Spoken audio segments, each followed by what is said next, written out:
It's a common observation that in life, smart people are very often not all that successful. And on the other hand, dumb fucks are. I'm going to try and control my language a little bit in this one, but I could really go to town in this podcast. So let's just talk about what we mean by success. Well, for most people, success means probably money, power, and fame. And any one of those might take a preference, but usually money's in there somewhere with all three of those. And so in our fucked up society, we've come to believe that by amassing a large amount of money, we somehow survive more adequately. Well, at a physical level, maybe, not necessarily. It depends how you got your money and how many people you got coming after you with machine guns. But generally speaking, we equate money, power, fame with a better ability to thrive. But in terms of mental well-being, spiritual well-being, whatever that word might mean, then many of these people who seem to be successful are the least successful in life, and I'll come on to that shortly. But anyway, smart people may well not be, and very often are not, all that successful in life, and I'll get on to the reason for that shortly too. There's a certain arrogance associated with wealth now. It's kind of, I've got a lot of money, so fuck you. I don't need anything else. I don't even need happiness. I've got money. It kind of is like that. It's a blind thing. And as I drone on about infinitely in these podcasts, this is all driven by the will to life. And many people are blindly driven by this will. They're driven by it to such an extent that very often it makes them very unhappy, but they don't even know that they're desperately unhappy. They suffer. They might even commit suicide because of what they're doing. But it never occurs to them that their fundamental values of money, power, and fame might actually be fairly bankrupt sort of values. Anyway, society has purchased the least attractive model for life. There's no satisfaction in these things, and in fact, here's some kind of satisfaction for those people who see all the most vicious and very often dumbest people on the planet accumulating great wealth. The people who are driven most by the will to life also happen to be the unhappiest people on the planet. Why is that the case? Well, they are the unhappiest because the will to life is basically just driven by desires. I want this, I want that, I want more of this, I want more of that. And life is not, it doesn't show preference to one person or one activity over another. Life really couldn't give a shit about somebody's desire for more money or to have a perfectly valeted car or whatever. And I've known some fairly wealthy people, and these people get to the pitch where literally, if there is a fingerprint on the dashboard of their car, their new Mercedes or Porsche or whatever, it sends them into a fit of depression for a day. They get angry. They phone up the valeting company. They tell them that they're going to ruin them, and so on and so forth. So these people who are very wealthy and exercise power through that wealth are very often the most unhappy people on the planet. But let's get to the situation where most of us find ourselves, which is the work situation. So what you'll very often find is that the brightest people are actually managed by the dumbest people. Why is it like that? Well, there's a scale of intelligence. At the bottom of the scale is a level of intelligence where that intelligence will simply serve the will to life. It has no real reflective capability. It's just, I want this, so what do I have to do to go and get it? And that going and getting it may involve cheating, lying, and in fact usually does involve those things. And a person operating at that level has no vision or desire to go beyond anything other than, I want this, I want that. This is how I get my promotion. I'm going to piss all over that other guy's work, or I'm going to slag him off to the boss, or whatever. So these people who operate at that level of intelligence, there's nothing much more going on other than this desire to serve the will to life, to acquire more status, money, whatever, to assure their existence. That's all that's going on, and so they become very good at it. And then you get the next level of intelligence, which is people who, maybe appreciate things like music, or maybe they appreciate art, or maybe they appreciate philosophy or whatever, or maybe they have some religious inclination. And so the whole of their intelligence is not geared towards simply the will to life, because the will to life is not served in any way by you becoming an artist and doing art in your spare time, maybe, or by becoming an amateur musician, or by reading philosophy. The will to life has no interest in that whatsoever. And so these people really have an excess of intelligence. In reality, the will to life only wants them to lie and cheat so that they can survive more effectively. So they have this excess of intelligence. It is not serving the will to life per se. And if you want to read more about this, then read Schopenhauer. I mention Schopenhauer in almost every podcast, but the man was just a genius. And then we get to another level of intelligence, which I shall talk more fully about a little bit later, but where someone has enough intelligence to look back at life and think, what the fuck? All these creatures eating each other, and all these people shitting on each other. It's surely a recipe for massive suffering, and of course it is. But I'll get onto those people a little bit later. So we get into the work situation where the people who become managers and who become bosses achieve those positions because they have less intelligence.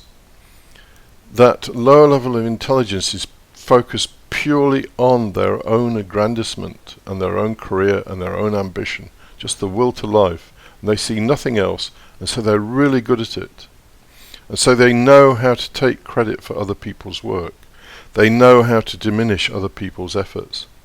And they're very, very good at displaying their capability to their bosses, who are like them, and saying, yes, look at me, I know how to lie, cheat and steal, and I can, because I'm good at this, I can work well on behalf of this business or whatever. And so the people at the top look at that and think, oh yeah, George is a good lying bastard. He'll do well for this company. And then they look at maybe, let's say this is a business in the IT industry. The bosses are these sort of self-promoting, self-seeking types. And then you have a whole pile of fairly clever guys who are maybe programming or technicians of some sort. And the people at the top look at them and they think, well, these guys are a bit clueless. They don't know how to lie, cheat and steal. No, we're not going to promote someone like that.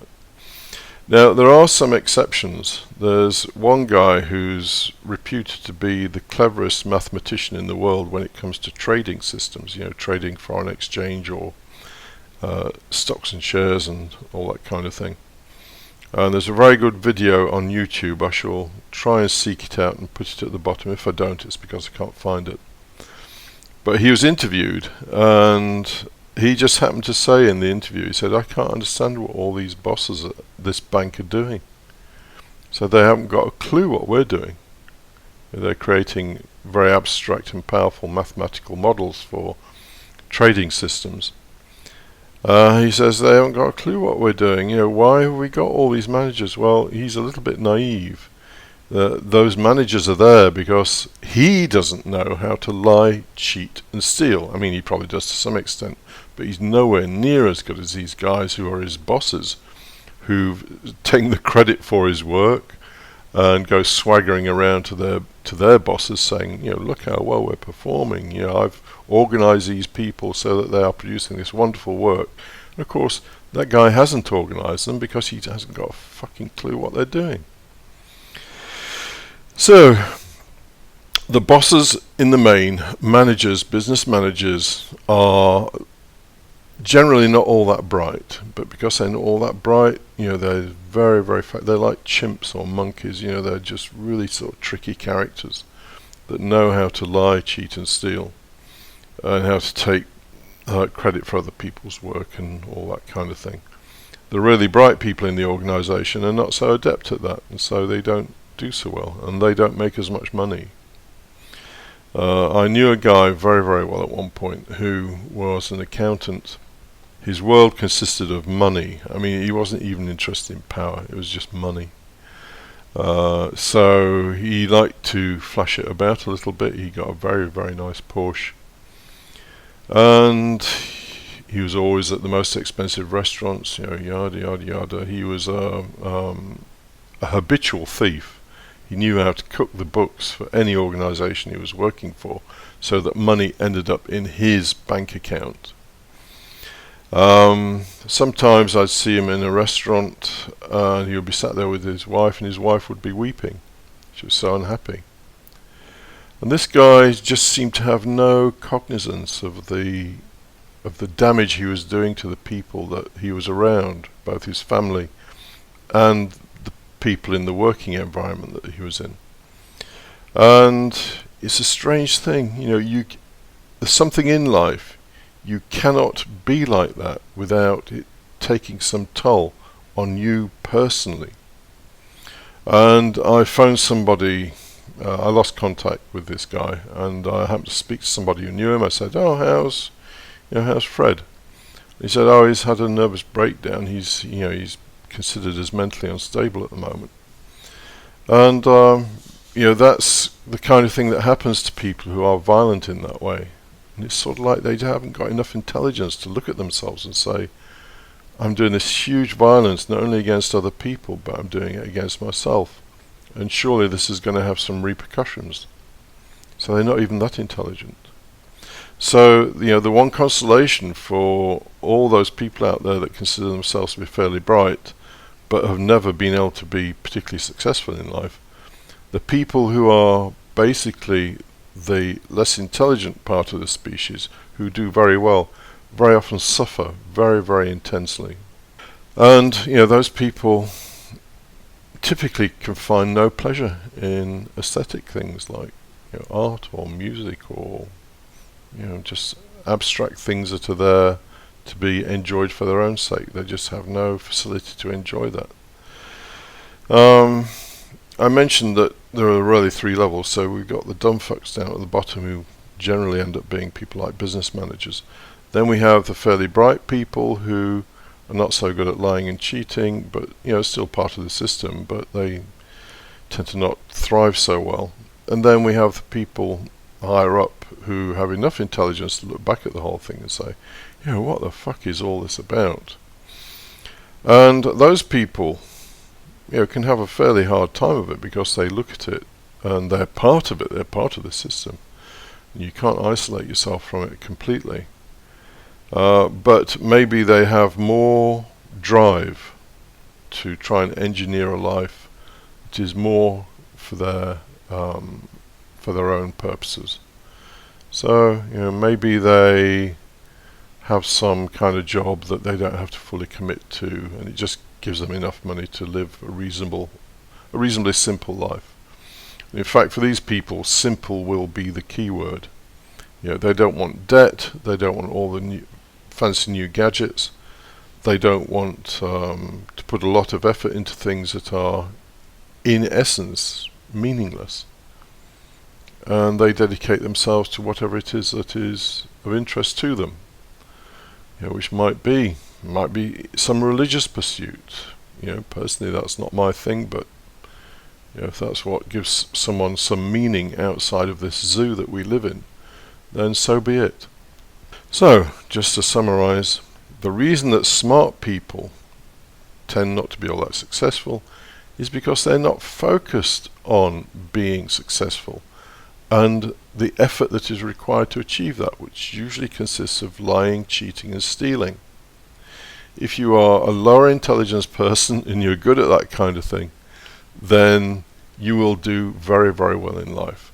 So what I suggest is that if you value success, as our society defines it, more than being happy, then go and get a lobotomy and join the rest of the monkeys that are, down there lying, cheating and stealing. I'm sure that one day somebody will make a business out of that, just like there's a new business selling the blood of young people to old people. Grotesque but true. Anyway, that's the world we live in.